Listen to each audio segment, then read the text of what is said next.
اعوذ باللہ من الشیطان الرجیم بسم اللہ الرحمن الرحیم رب اشرح لی صدری ویسر لی امری واحلل عقدۃ من لسانی یفقہوا قولی۔ فیملی چینل میں اپنے تمام سننے والوں کو اور دیکھنے والوں کو خوش آمدید کہتا ہوں، اور ساتھ ہی السلام علیکم ورحمۃ اللہ وبرکاتہ۔ یہ آپ کا اپنا چینل ہے، جب تک چاہیں گے آپ چلائیں، جب تک نہ چاہیں آپ کی مرضی۔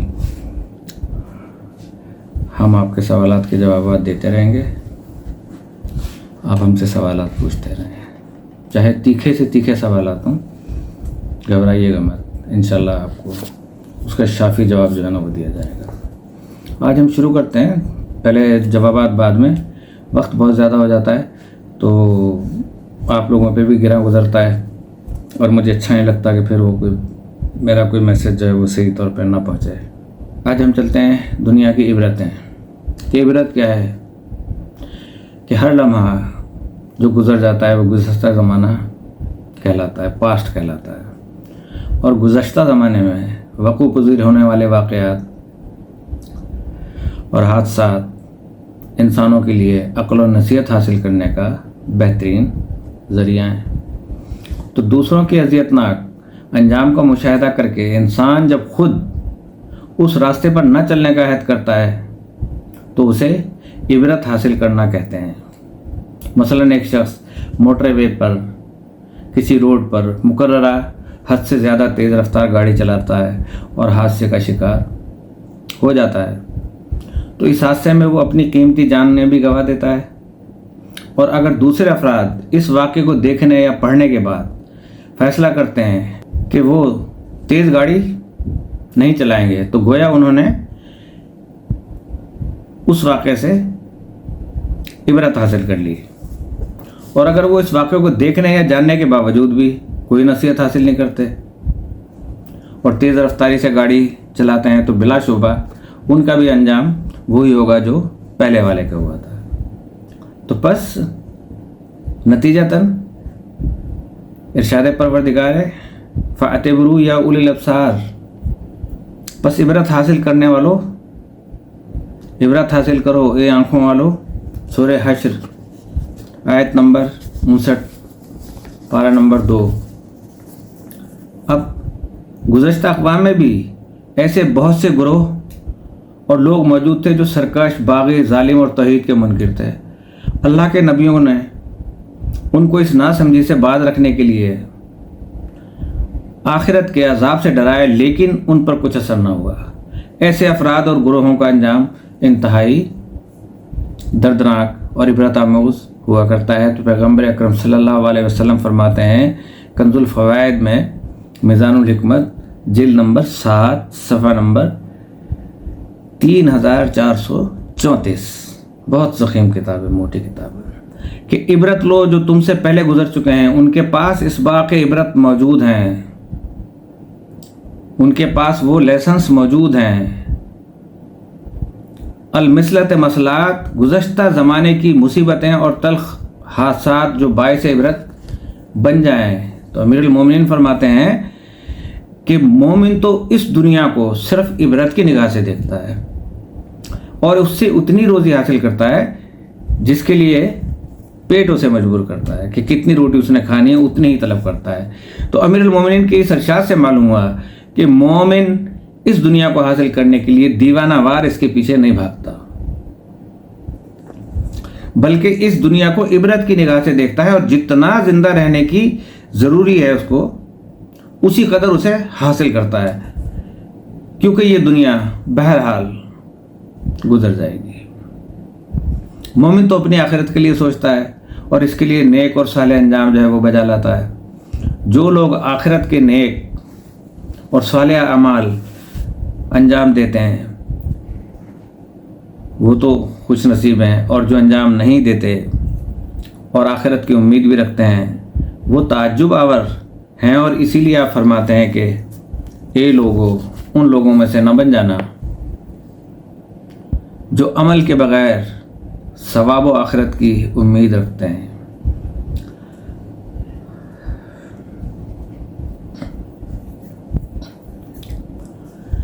آپ ایسے لوگوں کو بھی نصیحت فرماتے ہیں کہ جو دوسروں کو تو اچھے کاموں کی ترغیب دیتے ہیں اور خود اپنے نفس کو بھول جاتے ہیں۔ نہج البلاغہ میں حضرت علیہ السلام کا ارشاد گرامی ہے، اور ان میں سے بھی نہ بن جانا کہ جو عبرت کی داستانیں سناتے ہیں مگر خود عبرت حاصل نہیں کرتے، واعظ و نصیحت پہ زور دیتے ہیں لیکن خود واعظ و نصیحت سے فائدہ نہیں اٹھاتے۔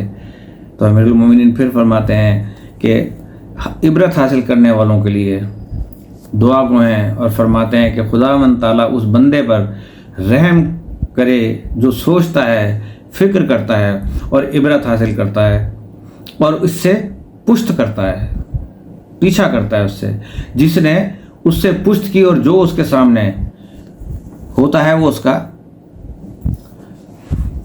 اقرار کرتا ہے اور اس پہ نگاہ رکھتا ہے۔ تو حضرت علیہ السلام فرماتے ہیں کہ عبرت حاصل کرنے کے لیے اہمیت بیان کرتے ہوئے فرماتے ہیں کہ اللہ کے بندو، میں تمہیں تقوی اختیار یعنی اللہ سے ڈرنے کی کرنے کی نصیحت کرتا ہوں، کیونکہ یہ تمہارے اوپر اللہ کا حق ہے۔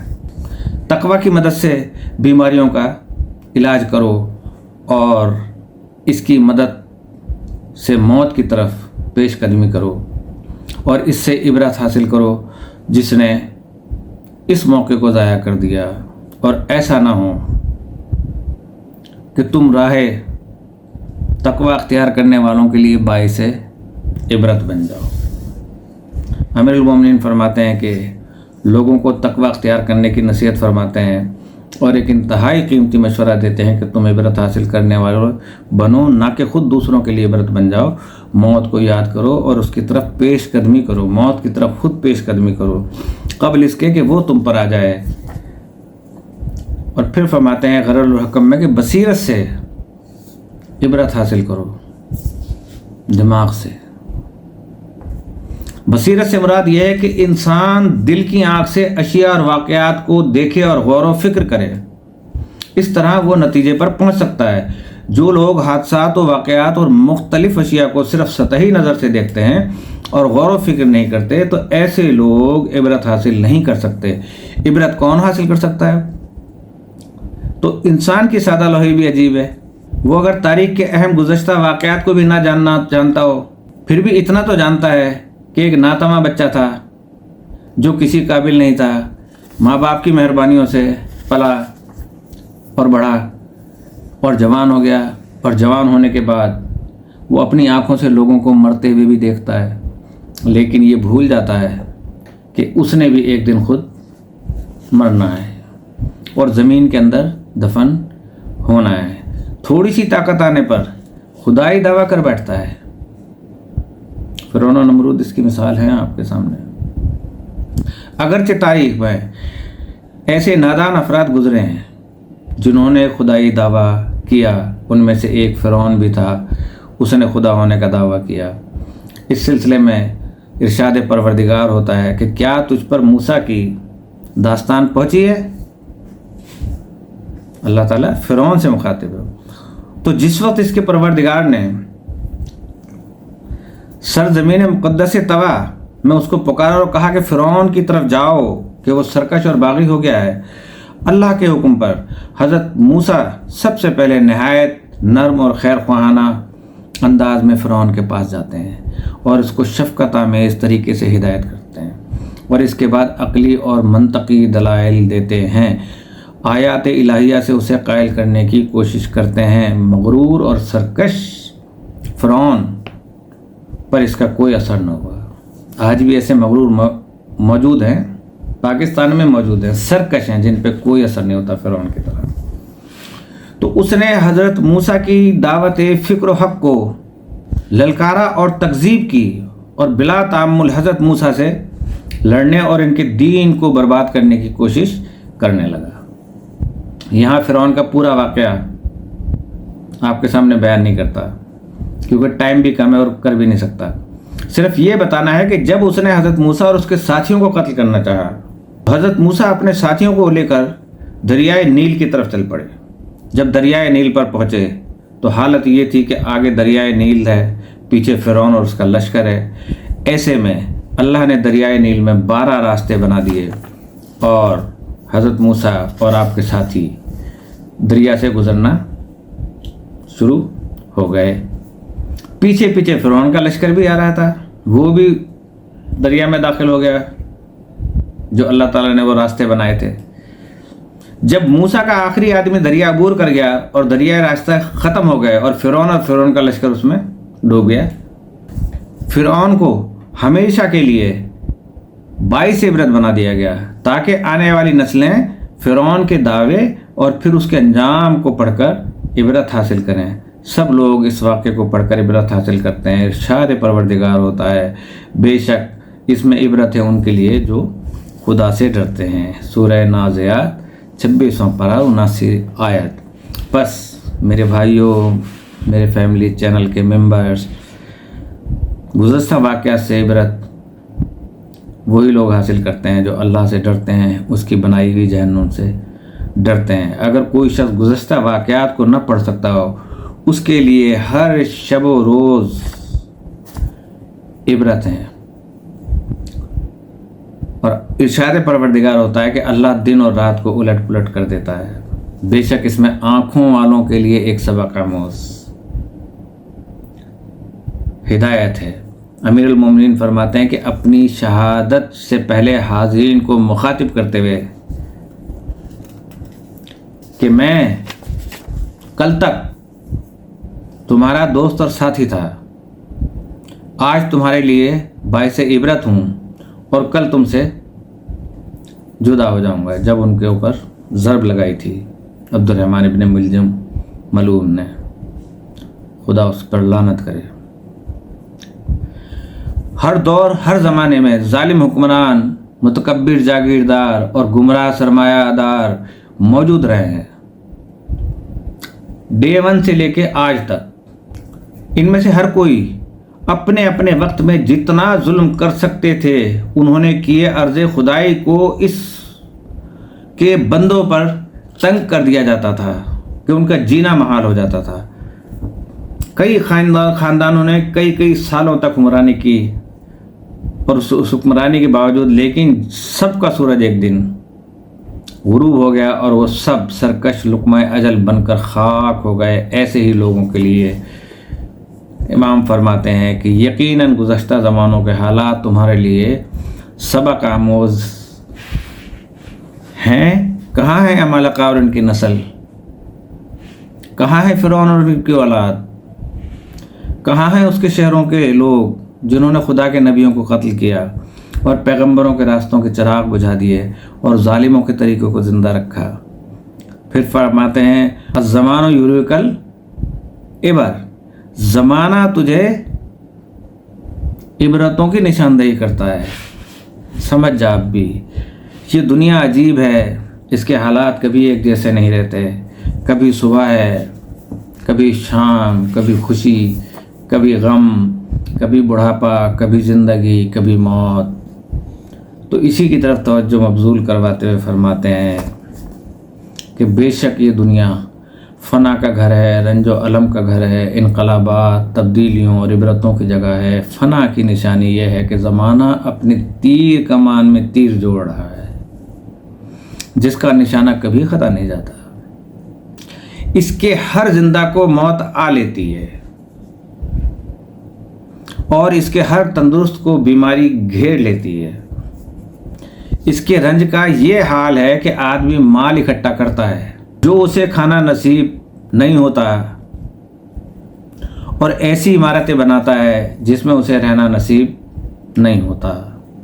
और उसकी इबरतों में से यह है कि जिसे तुम देख रहे हो कल काबिले रहम था, आज उसकी हालत और उसकी माली पर गब्ता किया जाता है, और जो कल काबिल गब्ता यानी काबिल रश्क था आज काबिल रहम है। इसकी वजह यही है कि इसकी वो नेमत जाती रही और इफलास उस पर टूट पड़ा है, और उसके इनकलाबात की निशानी यह है कि जब उसकी उम्मीदें पूरी होने के करीब होती हैं तो मौत उसका रिश्ता काट देती है। तो दुनिया के हालात हर वक्त बदलते रहते हैं, ہر آنے والا لمحہ اپنے اندر کسی نہ کسی کے لیے راحت اور کسی کے لیے پشیمانی، کسی کے لیے تندرستی کی نوید اور کسی کے لیے بیماری کی خوفناک خبر، کسی کی آمد اور کسی کی روانگی، بس ایک انقلاب برپا ہو رہا ہے۔ ہزاروں نہیں بلکہ لاکھوں انسانوں کی زندگی دوسروں کے لیے باعث عبرت بنتی ہے، لیکن ہم یہ کہہ سکتے ہیں کہ اپنے دل کو تسلی دیتے ہیں کہ فلاں شخص اس مصیبت میں گرفتار ہوا ہے، میں تو نہیں ہوا، لہذا فکر نہ کر۔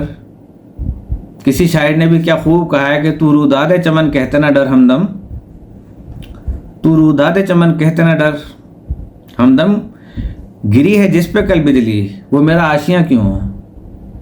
وہ تو دوسرے کے آشیانے پہ بجلی گری ہے، میرا آشیانہ تو نہیں ہے۔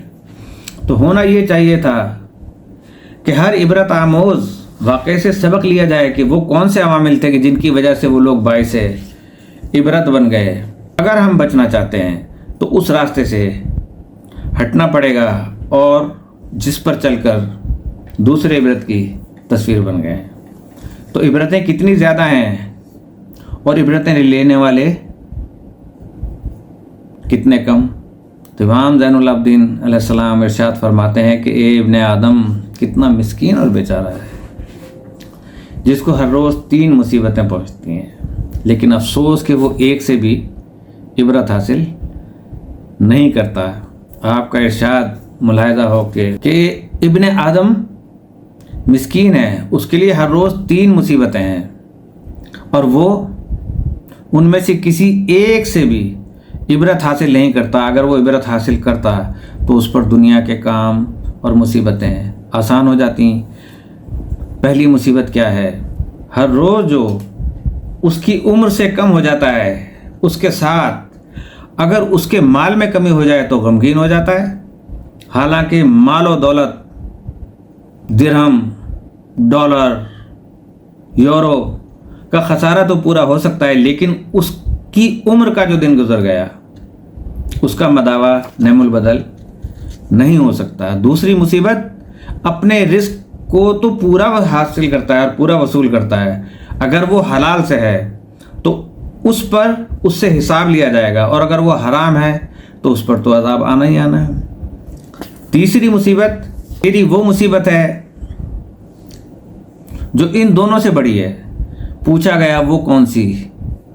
آپ نے فرمایا کوئی دن نہیں گزرتا مگر یہ کہ وہ آخرت کے مرحلے کے قریب تر ہو جاتا ہے اور یہ نہیں جانتا کہ وہ جنت کے قریب ہے یا دوزخ کے۔ نمبر 1 کہ عبرت حاصل کرنے کا پھل عصمت، گناہوں سے بچنا ہے۔ جب انسان کسی واقعے یا کسی انسان کے انجام سے عبرت حاصل کرتا ہے تو اس کا مطلب ہے کہ وہ ان کاموں سے دوری اختیار کرتا ہے جن کی وجہ سے لوگ باعث عبرت بنے۔ اس طرح وہ گناہوں سے بچتا ہے اور منزل عصمت کی طرف قدم بڑھاتا ہے۔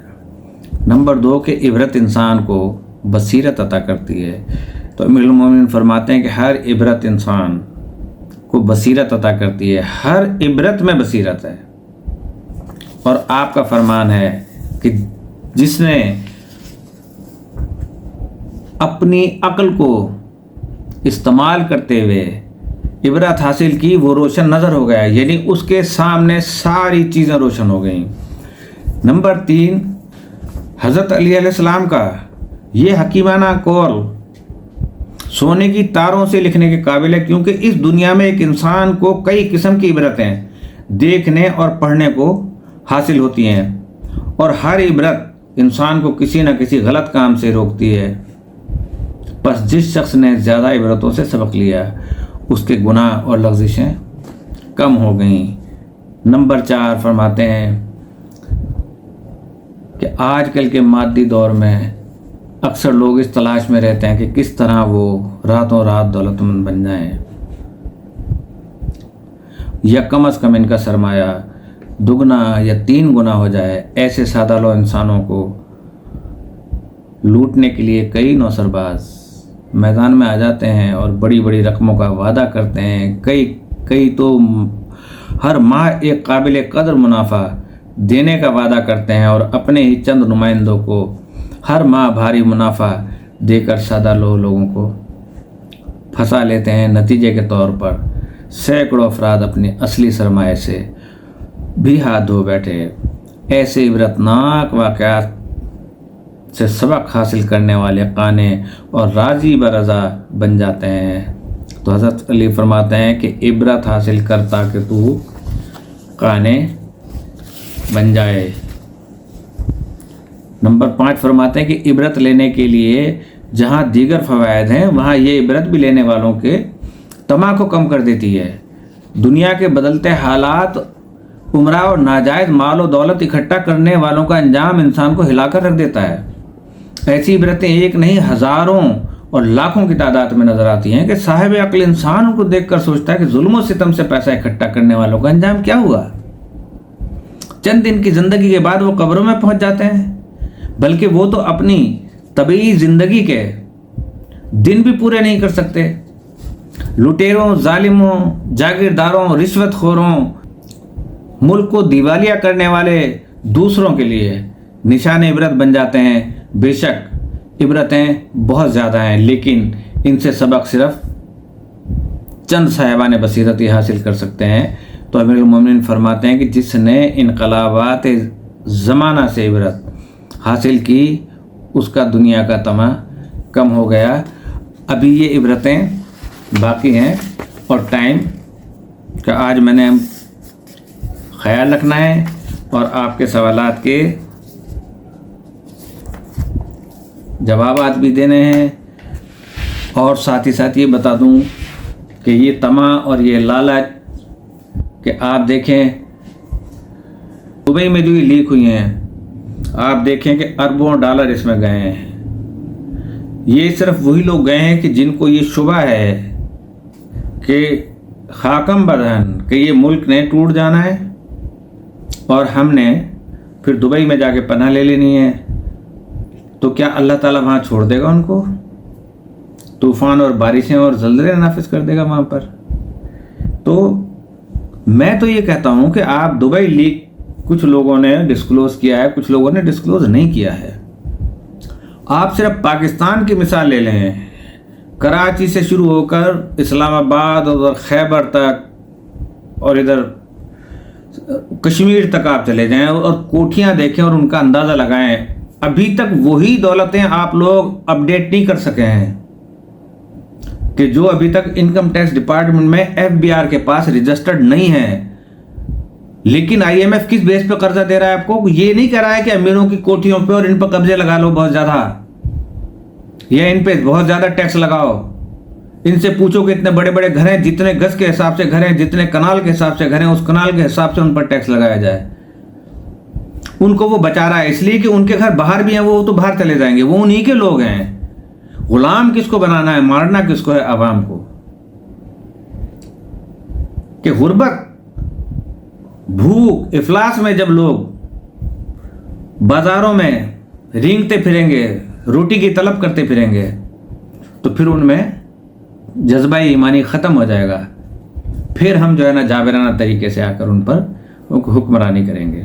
तो ये है हमारे मुल्क का हाल इस वक्त। आते हैं आपके सवाल की तरफ। आपने लिखा कि हज़रत उमर के इल्म का तज़किरा भी आया है। मैं आपसे इसके बारे में कह देता हूँ कि यकीनन इल्म होगा, क्यों नहीं होगा इल्म? इल्म आप में भी है, इल्म मुझ में भी है, चाहे वो पॉजिटिव हो चाहे नेगेटिव हो, इल्म तो इल्म ही है। एक वाक़या था कि एक औरत को ज़मीन में गढ़ा करके और उसको संसार करने का हुक्म जारी कर दिया गया हज़रत उमर की तरफ से। हज़रत अली को पता चला, वो पहुँचे और उन्होंने पूछा, ए उमर, इसकी क्या ख़ता है? कहा कि इस पर हद जारी की है, इसने ज़िना किया है। कहा कि उमर, तुमने इससे ये पूछा है कि ये औरत हामला तो नहीं है? कहा कि या अली, ये तो मैंने नहीं पूछा। कहा कि पूछो। जब उसने पूछा, उन्होंने पूछा तो कहा कि जी मैं हामला हूँ। कहा कि इसको बाहर निकालो, 2 कत्ल के जिम्मेदार हो जाओगे तुम। तो वहाँ पर इस पहलू की तरफ तवज्जो दिलाई हज़रत सैयदना उमर बिन खत्ताब रज़ी अल्लाह ताला अन्हु ने अपना फैसला वापस ले लिया और फरमाया लौला अलीयुन लहलका उमर, यानी अगर हज़रत अली रज़ी अल्लाह ताला अन्हु न होते तो उमर हलाक हो चुका होता। और फिर आगे फरमाते हैं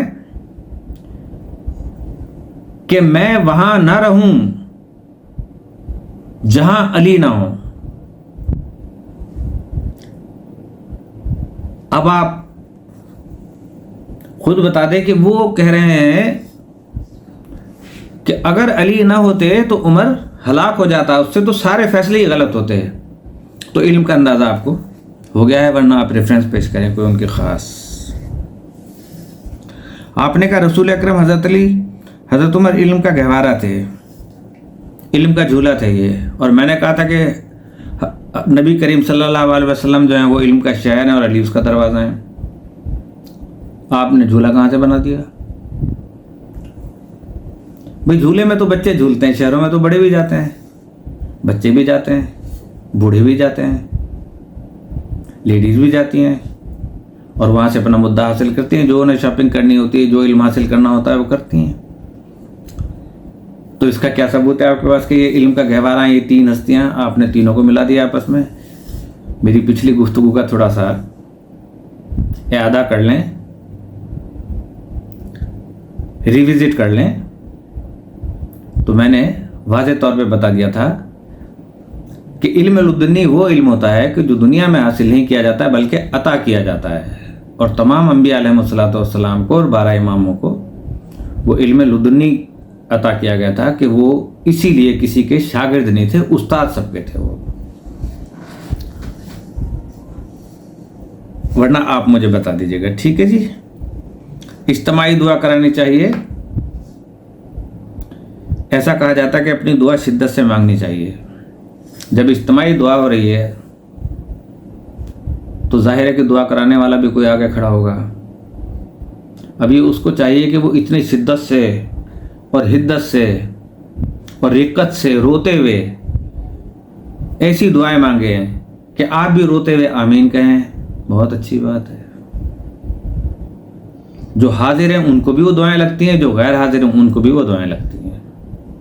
लिहाजा दुआ चाहे तन्हाई में मांगे, अकेले मांगे, वो बनिस्बत इज्तिमाई दुआ से इसलिए बेहतर है कि वहाँ पे तवज्जो भटकने का अंदेशा है, कंसंट्रेशन आपका कायम नहीं रह सकेगा। लेकिन जो तन्हाई में आप अल्लाह के हुजूर दुआ मांगेंगे तो आपको उसका फ़ायदा होगा और आप खुद महसूस करेंगे आपकी दुआ कबूल हो गई है। दूसरा, आपने पूछा कि शॉर्टकट नमाज जायज़ है, सिर्फ फ़र्ज़ पढ़ लिए जाते हैं। एक लेक्चर के मुताबिक इमाम अपने पास से कोई बात नहीं कर सकता, तो फिर इस ज़माने में ऐसी नमाज़ें हमें भी पढ़नी चाहिए। तो इसमें मुझे इमाम की निशानदेही करें कि एक तो इमाम होता है कि जो नमाज़ पढ़ाने वाला होता है, आप उसकी बात कर रही हैं या 12 इमाम के वाले की बात कर रही हैं। तो शॉर्टकट नमाज का क्या मकसद है? जो फ़र्ज़ है नमाज वो तो पूरी पढ़नी है, कोई शॉर्टकट नहीं है उसमें। अगर आप सफ़र में ना हो, वो भी 3 दिन से के दरमियान हो, लेकिन अगर 1 हफ्ते के लिए कहीं जा रहे हैं तो वहाँ भी आपको फुल नमाज पढ़नी है, कसर नहीं होगी। इसी तरह से सफ़र के अंदर भी रोज़े को कसर करने के लिए कहा गया है और नमाज भी जो है वो कसर होती है दौरान सफ़र। आपने जिसका भी लेक्चर सुना उस लेक्चर वाले से भी पूछ लेती हैं, ये भी पूछ लेती हैं कि भाई ये नफल और सुन्नतें क्यों पढ़ी जाती हैं, इसका क्या सबब है, तो आपको और ज़्यादा मालूमात हो जाती हैं। और ये सुन्नतें नबी करीम सल्लल्लाहु अलैहि वसल्लम फ़र्ज़ नमाज पढ़ा के घर में क्यों पढ़ते थे? कुछ मस्जिद में पढ़ा करते थे, कुछ घर में पढ़ा करते थे। तो अब उसकी वजह ये थी कि अगर फ़र्ज़ नमाज में कोई कोताही रह गई हो तो वो इस नफल और सुन्नतों में पूरी हो जाए, क्योंकि उसी वक्त पढ़नी होती है, वो क़ज़ा नहीं होती। तो वो सुन्नतें और नफिल जो है ना वो पढ़ लिए जाते हैं। उम्मीद है आपको अच्छा जवाब मिल गया होगा। अगर नहीं तो फिर आप हमसे पूछ लें, हम आपको जवाब देंगे जनाब। और इस ज़माने में भी आप चाहें, अगर वक्त की किल्लत है या कुछ है और आप समझ नहीं कि मेरी हर हमारे फैमिली मेम्बर के चैनल के लोग सुन लें कि फ़र्ज़ नमाज फ़र्ज़ है, वाजिब है, बाकी सुन्नतें हैं, करेंगे मुस्तहब है, सवाब मिलेगा, नहीं करेंगे गुनाह कोई नहीं है। अच्छा जी, उसके बाद था कि मर्द को इधर से उधर नहीं लगानी चाहिए। बीवी की झूठी तारीफ करने में क्या हर्ज है? मैं तो उसे मर्द ही नहीं कहता कि जो इधर की और उधर लगाए, चाहे वो अपने किसी दोस्त की हो, अपनी बीवी की हो, अपने रिश्तेदारों की हो, वो मर्द नहीं है, वो शेर नहीं है। शेरनी हो सकती है, शेर नहीं हो सकता। ठीक हो गया। दूसरा, बीवी की झूठी तारीफ करने में क्या हर्ज है? तो मैं कहूँगा झूठी क्यों, सच्ची तारीफ करने में क्या हर्ज है? मर्द को बीवी की सच्ची तारीफ करनी चाहिए, उसी से बीवी को खुशी हासिल होगी। झूठी तारीफ करेंगे, हर औरत को, बीवी को पता चल जाएगा कि ये मुझे मिसगाइड कर रहा है, या मिसहैप कर रहा है, या मिसबिहेव कर रहा है, और ये सिर्फ मेरी वक्ती तौर पर जो है ना तारीफ करके कोई ना कोई मतलब निकलवाना चाह रहा है। हमेशा मर्द को चाहिए कि अपनी बीवी की सच्ची तारीफ करे, और बीवी पे भी चाहिए और उस पर लाजिम है कि वो तारीफ के काबिल बने, और अपने शौहर से वो भी इसी चीज़ का इजहार करे। तो दोनों की ज़िंदगियाँ जन्नत में तब्दील हो सकती हैं और जन्नत बन सकती हैं। उसके बाद आपने कहा सऊदी अरब में तो कोई फ़िरक़े नहीं है। आपने कैसे कह दिया कि सऊदी अरब में कोई फ़िरक़े नहीं है?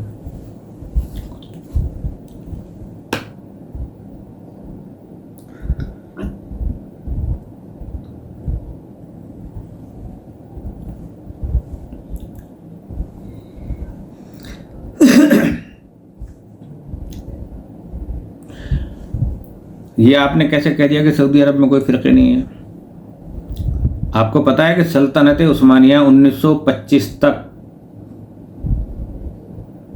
हुक्मरान थी। कौन से मुल्क की हुक्मरान थी वो? हिजाज़ मुक़द्दस की।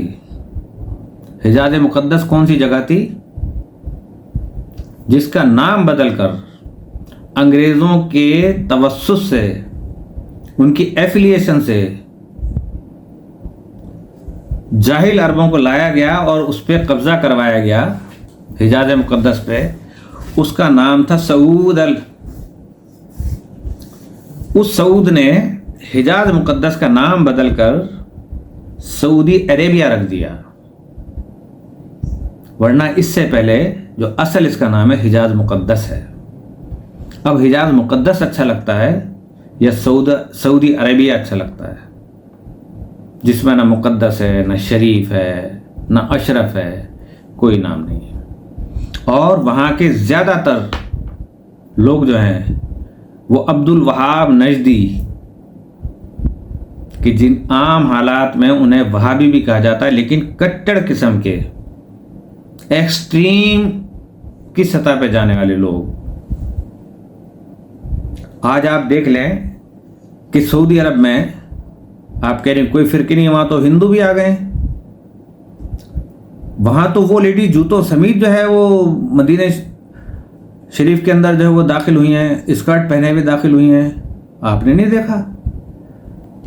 खाना काबा के अंदर ट्रंप चला गया,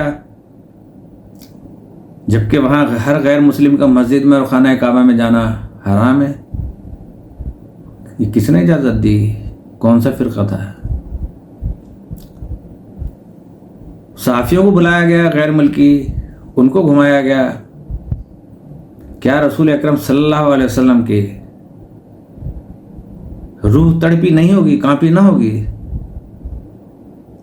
और उस अब्दुल वहाब नजदी ने से कई सारे لوگ پھر وہاں سے ہجرت کر کے دوسرے شہروں میں گئے ہیں، وہ بھی فقہ حنفی کے، سعودی عرب والے بھی، یہاں بھی فقہ حنفی کے لوگ ہیں، کچھ شافعی سے وہ وہاں چلے گئے۔ اور پھر جب نبی کریم صلی اللہ علیہ وسلم کی ولادت ہوئی تھی تو خانہ کعبہ کے بت گر پڑے تھے، اور لوگوں کو پتہ چل گیا تھا کہ جس نبی کا وعدہ کیا گیا تھا وہ نبی دنیا میں آ چکا ہے، کہ جو بت گر پڑے ہیں، اور وہاں سے ان بت خانوں کو ختم کیا گیا تھا۔ دبئی نے کیا کیا، سعودی عرب نے کیا کیا، ان کے لیے مندر کھول دیے، وہاں پر ان کے لیے آزادی ہو گئی۔ وہاں اب سینما ہال کھل گئے ہیں، وہاں جوا ہوتا ہے، وہاں شرابیں پی جاتی ہیں، وہاں پہ ڈانس ہوتے ہیں، وہاں پہ رنگین محفلیں ہوتی ہیں۔ آپ گوگل پہ سرچ نہیں کرتی ہیں، آپ گوگل پہ سرچ کریں، اس کے بعد آپ مجھے بتائیے گا کہ یہ وہی سعودی عرب ہے جو نبی کریم صلی اللہ علیہ وسلم کے زمانے میں حجاز مقدس تھا۔ اور مدینے کا نام بھی مدینہ نہیں تھا، یثرب تھا۔ آپ نے کئی نعتیں سنی ہوں گی جس میں لکھا ہوگا یثرب کو جانے والے۔ تو میرا خیال ہے کہ میں نے سب سوالوں کے جوابات دے دیے گئے ہیں، اور میں شکر گزار ہوں آپ کا بھی کہ آپ نے اتنے سوالات پوچھے، میرے علم میں بھی اضافہ کروایا۔ اب میں یہ نہیں کہہ سکتا کہ آپ کے علم میں کوئی بہتری آئی، اضافہ ہوا یا نہیں ہوا تو مجھے دوبارہ بتائیے گا، انشاءاللہ میں قائل کروں گا، مجھے دکھ رہے گا۔ اور حسن علی صاحب، زین صاحب، انہوں نے میرے پروگرام کو سراہا، آپ نے بھی سراہا، میں ان کا بھی بہت شکر گزار ہوں۔ اللہ پاک ہمارے فیملی چینل کو اسی طرح قائم و دائم رکھے، اور ہمیشہ اچھی باتیں ہوتی رہیں، اور ہم پازیٹیو باتیں کرتے رہیں، نیگیٹو کو ہٹاتے رہیں۔